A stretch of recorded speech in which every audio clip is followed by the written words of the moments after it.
காதல்ல கன்னிராசிக்காரர்கள் எப்படி இருப்பாங்க சார்? கன்னிராசிக்காரர்களுடைய காதல் என்பது பொதுவாக சொல்வது உண்டு. கன்னிராசினாலே காதலில் அதிகம் வயப்படக்கூடிய ஒரு ராசி. அதெல்லாம் கிடையவே கிடையாது. கன்னிராசிக்காரர்கள் காதல் என்று வந்தால் கூட முதல்ல கவனிப்பாங்க, அதுக்கப்புறம் நட்பு பாராட்டுவாங்க, அதுக்கப்புறம் நிறைய அவங்கள்ட்ட பிடிச்ச விஷயங்கள் இருந்தால் மட்டும்தான் இவங்க மனசுக்குள்ளே இடம் கொடுப்பாங்க.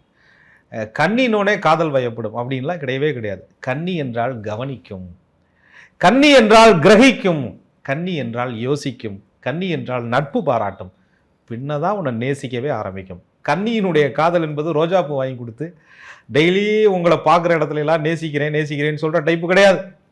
கன்னிராசிக்காரர்கள் உனக்கு கஷ்டமாக இருக்கா, நோய்வாய்ப்பட்டிருக்கியா, காதலிக்கிற ஆளுக்கு ஏதாவது உடம்பு சரியில்லாமல் இருக்கா, மருந்து வாங்கி கொடுப்பாங்க.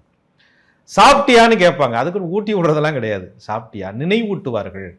உன்னுடைய வேலை சரியாக போயிட்டுருக்கா, உன்னுடைய பிஸ்னஸ் நல்லா நடக்குதா, படிப்பு சரியாக போயிட்டுருக்கா, எப்படி இருக்காங்க. ஏன்னா பீச்சுக்கு போனோம்னா கூட ஆன் டைமுக்கு ஆஃபீஸுக்கு போகிற மாதிரியே போகக்கூடிய ராசி கன்னி ராசிக்காரர்கள்.